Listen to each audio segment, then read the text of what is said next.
रीट परीक्षा के लिए विज्ञान की शिक्षण विधियों में आपका स्वागत है। नमस्कारम। मैं एसपी श्वरान। सबसे पहले परिभाषा है, विज्ञान नैसर्गिक वातावरण एवं हमारे शरीर में घटित घटना एवं वृत्तांत का अनुसंधान एवं व्याख्या है। यह परिभाषा दी थी जे जैकोब्सन जो है, उनकी यह परिभाषा है। अगले क्वेश्चन पर बात करते हैं। विज्ञान शिक्षण में सुधार के लिए Indian parliamentary and scientific committee की स्थापना किसके द्वारा की गई थी? जी हाँ, भारत के प्रथम प्रधानमंत्री पंडित जवाहरलाल नेहरू के द्वारा। वर्तमान तकनीकी युग में निम्नलिखित में से कौन सी प्रविधि विज्ञान शिक्षण के लिए उपयोग की जाती है? बात चल रही है विज्ञान शिक्षण की, और कौन सी? वर्तमान तकनीकी। तो सही आंसर होगा कंप्यूटर सहायतित शिक्षण, कंप्यूटर असिस्टेड टीचिंग जिसको कहा जाता है। कौन सा पद गत्यात्मक उद्देश्यों के अंतर्गत आता है? गौर करें, साइकोमोटर ऑब्जेक्टिव की यहां बात की गई है, और सही आंसर होगा प्रत्यक्षीकरण। 145वें क्वेश्चन को बोनस के रूप में दिया गया है। अब बात करते हैं क्वेश्चन नंबर 146।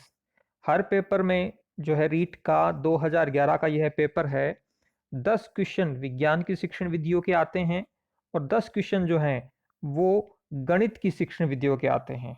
तो साइंस और मैथ के विद्यार्थियों के लिए अपने विषय में कुल मिलाकर 20 क्वेश्चन जो हैं वो शिक्षण विधियों के आते हैं। कितने में से? 60 में से।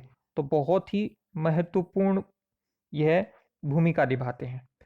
कौन सी बाल्य केंद्रित विधि नहीं है? यहां पूछा है कौन सी बाल्य केंद्रित विधि नहीं है। प्रोजेक्ट विधि निश्चित रूप से है।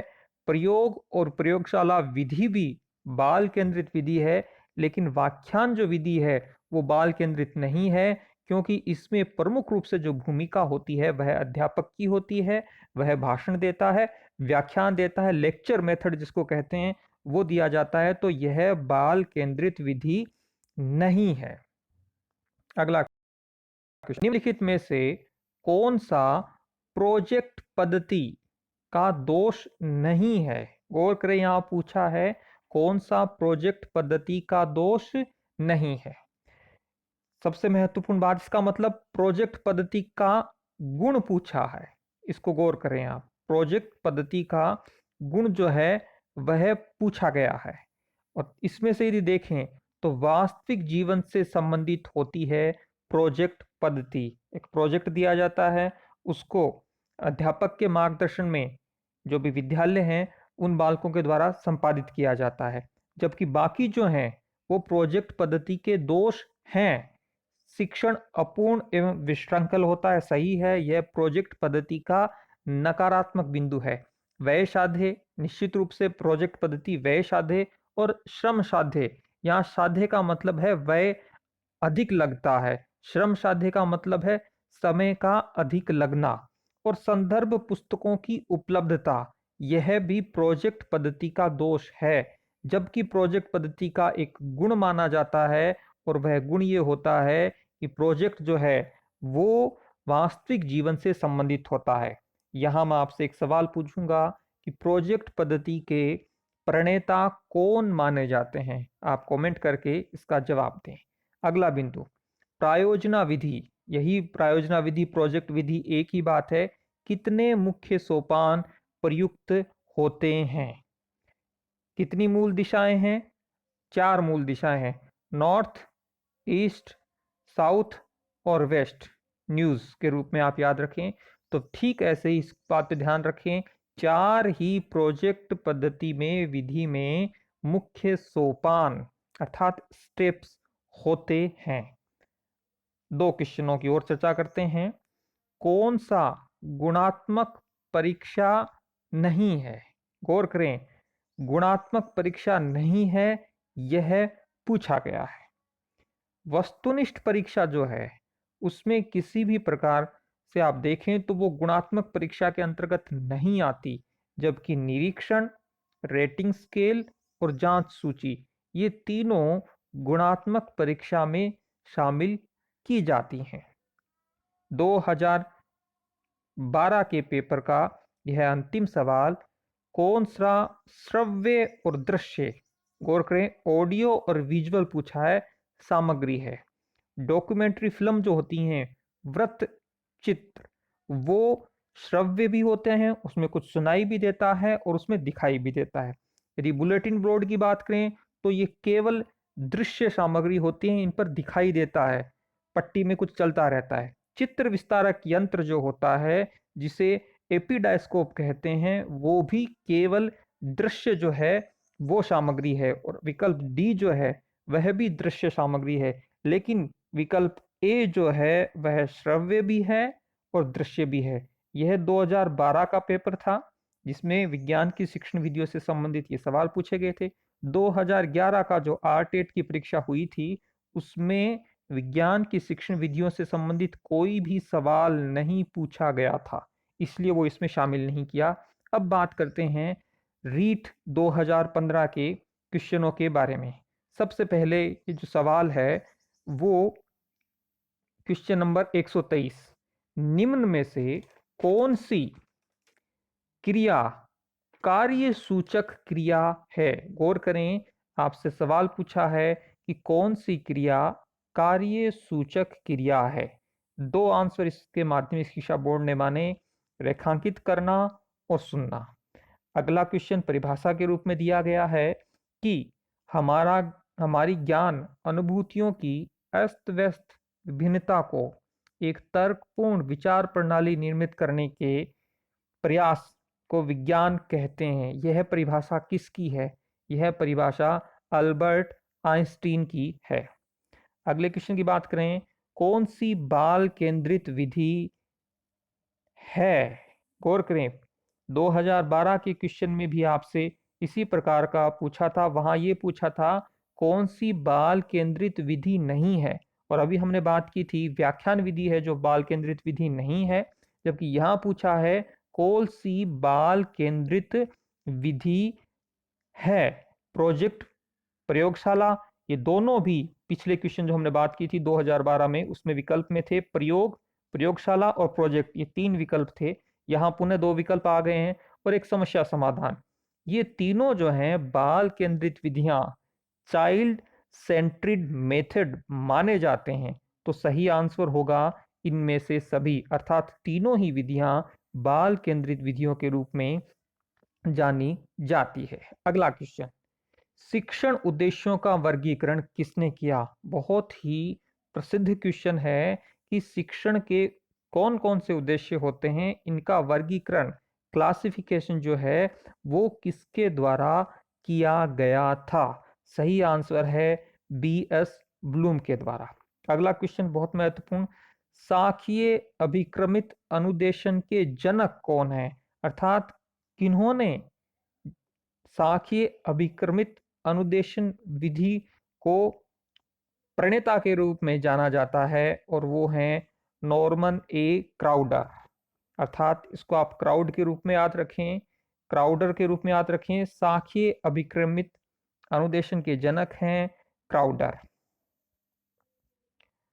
अगला क्वेश्चन, क्वेश्चन नंबर 128, कौन सी क्रिया विज्ञान शिक्षण में पाठ्य सहगामी है? गौर करें, को करिकुलम एक्टिविटी के रूप में यहां पर सवाल आपसे पूछा गया है। श्यामपट जो है वह कक्षा में ही होता है, पाठ्य पुस्तक कक्षा में होती हैं, श्रव्य दृश्य सामग्रियां ये भी कक्षा में ही होती हैं। पाठ्य सहगामी का मतलब है कि पाठ्यक्रम में सहयोगी के रूप में, और सही आंसर होगा विज्ञान मेला जो है वो को करिकुलम एक्टिविटी के रूप में विज्ञान शिक्षण में माना जाता है। यहाँ पुनः सवाल पूछा गया है श्रव्य सामग्री से। 2012 में आपसे पूछा था कौन सी श्रव्य और दृश्य सामग्री है, जहां पर वृत्त चित्र आंसर था, डॉक्यूमेंट फिल्म जो थी। अब यहां पर पूछा है केवल श्रव्य सामग्री, अर्थात जिस सामग्री में केवल सुनने का तत्व विद्यमान है वो कौन सी है? अब चारों पे देखते हैं। OHP जो है ना, ओवरहेड प्रोजेक्टर, वो केवल दृश्य सामग्री है, उसमें केवल दिखाई देती है पिक्चर। चित्र विस्तारक यंत्र जो होता है एपिडाइस्कोप, और या फिर मैजिक लेलटेन, जिसको कहते हैं ना जादुई लेलटेन, यहाँ माया द्वीप नाम दिया है इसका हिंदी में। तो ये मैजिक लेल्टन ही है। ये तीनों ही जो हैं वो दृश्य सामग्रियां हैं, जबकि ग्रामोफोन जो है वो श्रव्य अर्थात सुनने वाली सहायक सामग्री है। मूल्यांकन का मुख्य उद्देश्य है, यह सवाल पूछा गया है मूल्यांकन के बिंदु से। और कौन सा मुख्य उद्देश्य है? मुख्य उद्देश्य है अधिगमकर्ता की उपलब्धि जानना और सुधार करना। यदि उपलब्धि में सुधार की गुंजाइश है तो सुधार करना। ये मूल्यांकन का मुख्य उद्देश्य जो है वह माना जाता है। अगला क्वेश्चन बहुत महत्वपूर्ण है पाठ्यक्रम में। उपचारात्मक शिक्षण मूल रूप से दिया गया है किसका अंतिम चरण है? गौर करें, उपचारात्मक शिक्षण किसका अंतिम चरण है? इसका मतलब है कोई पहले है और उसका अंतिम चरण कौन है? उपचारात्मक शिक्षण। तो निदानात्मक शिक्षण जो होता है, डायग्नोस्टिक टीचिंग, उसका अंतिम चरण है उपचारात्मक शिक्षण। अब यहाँ निदानात्मक शिक्षण को डायग्नोस्टिक टीचिंग को समझते हैं। मान लीजिए आप किसी डॉक्टर के पास जाते हैं। डॉक्टर के पास जाने के बाद वो आपकी नब्ज को देखता है, आपको कहता है कि आप अपनी जीभ को बाहर निकालें, आपकी आंखों को थोड़ा सा नीचे करके देख रहा है। यहाँ पर डॉक्टर के द्वारा आपका निदान अर्थात डायग्नोस किया जा रहा है। कई बार आपने देखा होगा, आप ब्लड चेक करवाने जाते हैं तो उसके ऊपर लिखा हुआ देखते होंगे डायग्नोस्टिक सेंटर, अर्थात वो आपकी जांच करते हैं कि आपके ब्लड में जो भी तत्व होने थे, आपका हीमोग्लोबिन है, CBC है, प्लेटलेट्स हैं, वो सारे सही मात्रा में हैं क्या, डायग्नोस करना, जांच करना। तो ये तो हो गई निदान। ऐसे ही शिक्षण में होता है, जब अध्यापक बालक की क्रिया विधियों को जांचता है। जांचने का मतलब यहाँ मूल्यांकन नहीं है, अपितु वो देखता है, समझता है कि कहाँ पर उसको समस्या है। इसे कहते हैं निदान करना। इसमें उपचार शामिल नहीं है।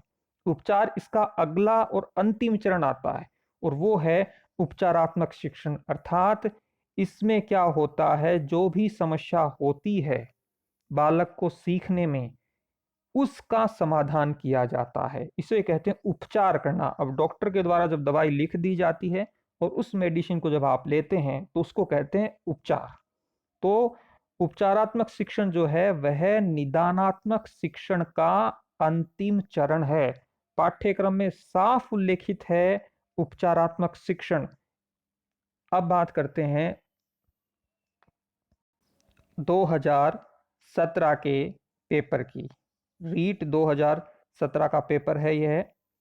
भावात्मक पक्ष से संबंधित उद्देश्य मुख्य रूप से संबंधित हैं। वो है अनुमूल्यन, वैल्यूइंग, इससे संबंधित होते हैं भावात्मक पक्ष से संबंधित उद्देश्य। कौन सी विशेषता एक उत्तम परीक्षा की नहीं है? यहाँ परीक्षा का मतलब है परीक्षण, सॉरी, एग्जामिन जो हो रहा है उसका आपसे पूछा गया है टेस्ट का। 5-4 प्रमुख जो हैं वो विशेषताएं मानी जाती हैं। विश्वसनीय होना चाहिए परीक्षण, वस्तुनिष्ठ होना चाहिए, और विभेदकारिता। यहाँ विभेदकारिता का मतलब है कि कक्षा में जो बालक हैं, आप परीक्षण के माध्यम से उनका वर्गीकरण कर पाएं कि अमुक बालक पढ़ाई में होशियार है, अमुक बालक पढ़ाई में औसत है, और अमुक बालक पढ़ाई में पिछड़ा हुआ है। इसे कहते हैं विभेदकारिता, वर्गीकरण करना। यहाँ डिस्क्रिमिनेशन का मतलब ये नहीं है कि आप किसी के साथ भेदभाव कर रहे हैं, नहीं।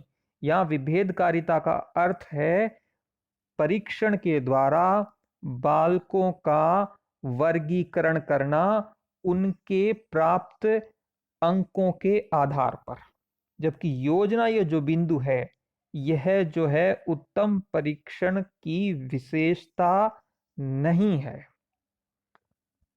अगला बिंदु देखते हैं।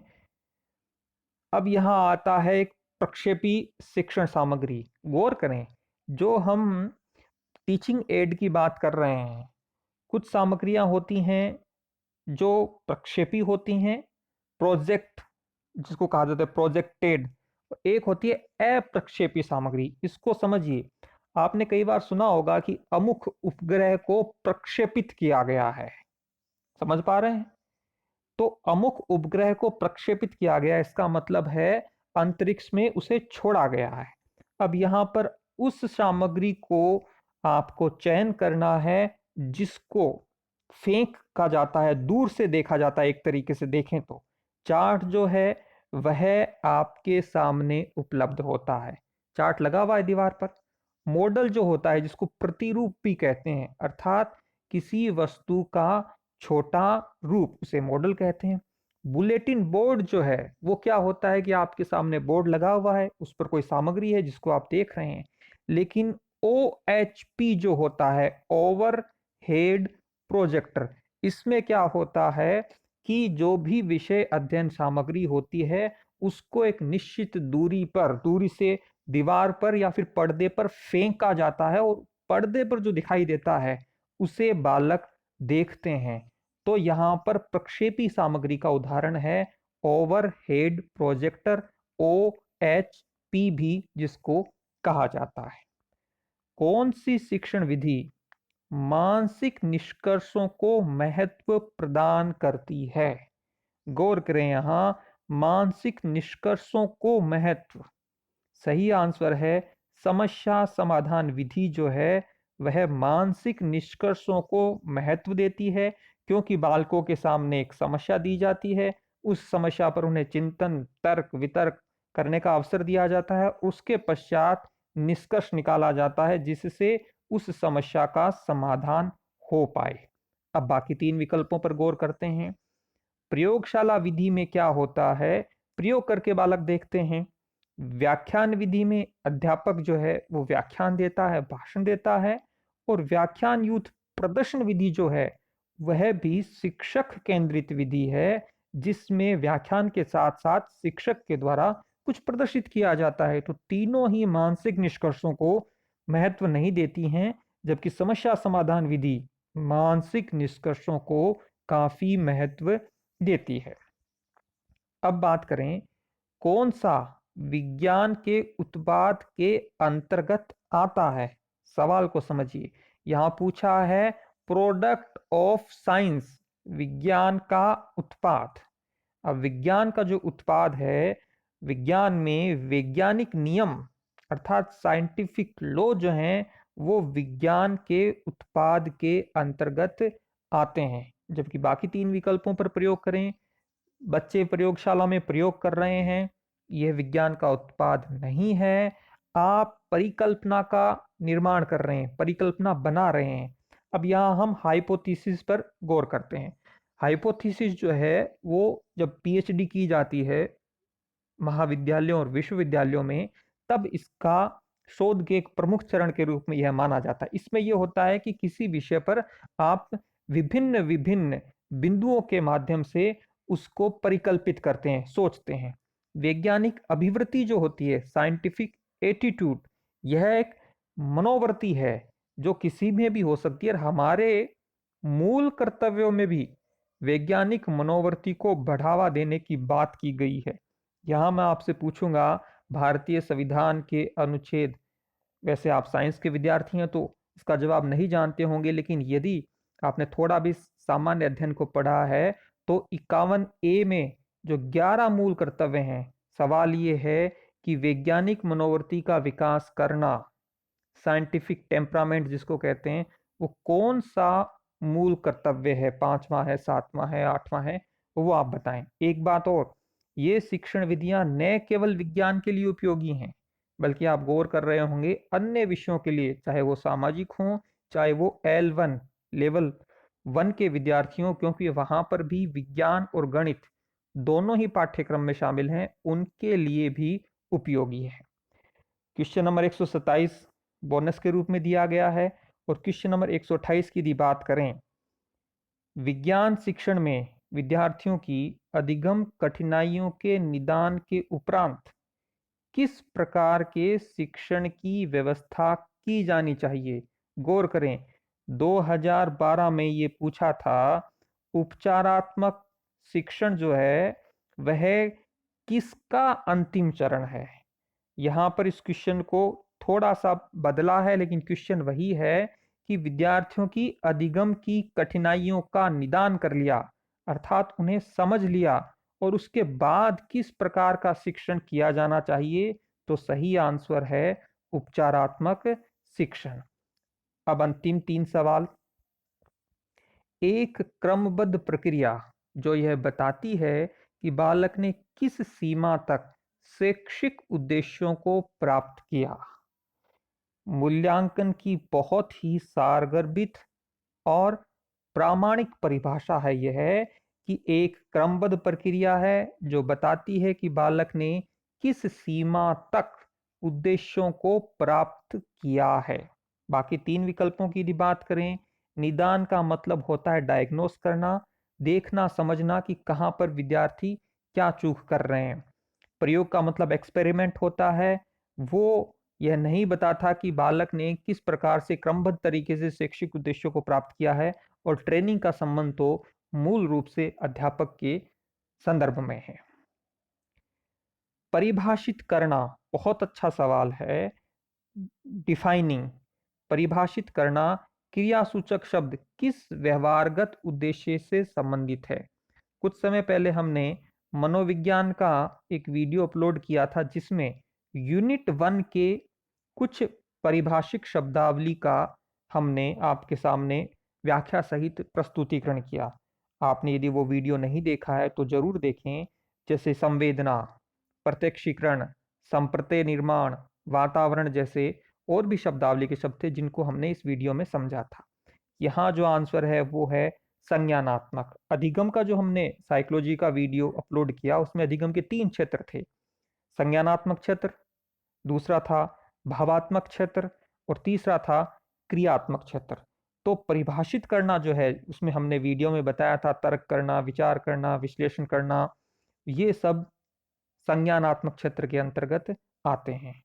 आज के इस वीडियो का अंतिम सवाल, रेखीय अभिकर्मित अनुदेशन के निम्नलिखित पदों में से कौन सा पद निश्चित रूप से पढ़ाई जाने वाली विषय वस्तु से संबंधित है। गौर करें, निश्चित रूप से पढ़ाई जाने वाली विषय वस्तु से संबंधित, और सही आंसर होगा शिक्षण पद। पहले ही कह चुका हूं मैं, यह वीडियो विज्ञान के लिए तो बेहद उपयोगी है ही, L1 के विद्यार्थियों के लिए और L2 के SST के जो विद्यार्थी हैं उनके लिए भी यह वीडियो महत्वपूर्ण है, क्योंकि रेखीय अभिक्रमित अनुदेशन, परिभाषित करना क्रियासूचक शब्द है, या फिर मूल्यांकन की बात करें, निदानात्मक परीक्षण या फिर उपचारात्मक परीक्षण की बात हो, या फिर अन्य टॉपिक हो जो L1 में और सामाजिक विज्ञान के पाठ्यक्रम में भी शामिल हैं। पाठ्यक्रम की हम देखते हैं, चर्चा करते हैं यहाँ, जिससे आपको समझ में आएगा कि किस प्रकार से पाठ्यक्रम में समानता है।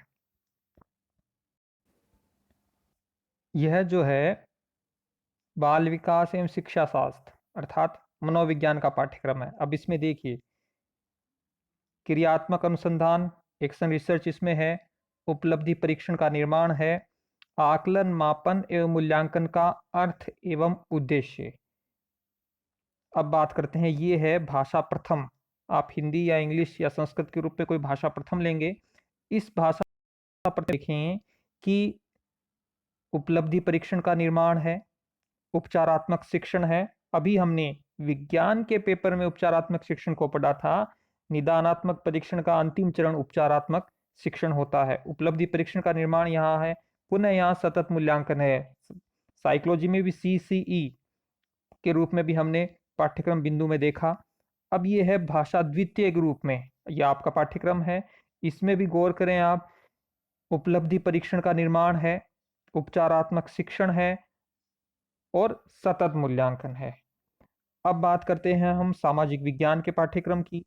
तो सामाजिक विज्ञान के पाठ्यक्रम में देखें आप, परियोजना कार्य प्रोजेक्ट वर्क है। अभी साइंस में परियोजना कार्य पर सवाल इसी वीडियो में आपने देखे।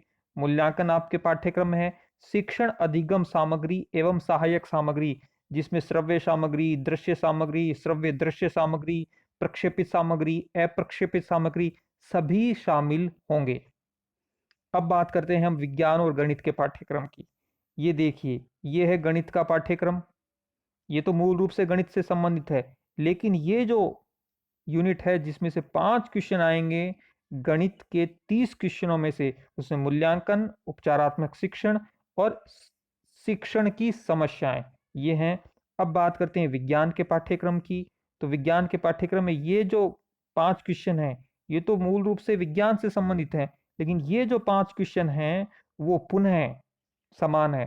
तो आप गौर कर रहे होंगे, चाहे साइकोलॉजी की बात हो, चाहे आपके लैंग्वेज प्रथम या लैंग्वेज सेकंड की बात हो, या फिर आपके सामाजिक विज्ञान या फिर साइंस और मैथ की बात हो, शिक्षण विधियों के बहुत सारे टॉपिक एक दूसरे में शामिल हैं। अतः शिक्षण विधियां के ये जो वीडियो हैं सभी के लिए बहुत महत्वपूर्ण है। हाँ, विज्ञान के लिए तो है ही, बाकी विद्यार्थियों के लिए भी समान रूप से महत्वपूर्ण है। इस वीडियो आपको अच्छा लगा हो तो लाइक करें, दोस्तों के साथ शेयर करें। वीडियो को अंत तक देखने के लिए आपका आभार करता हूं। धन्यवाद।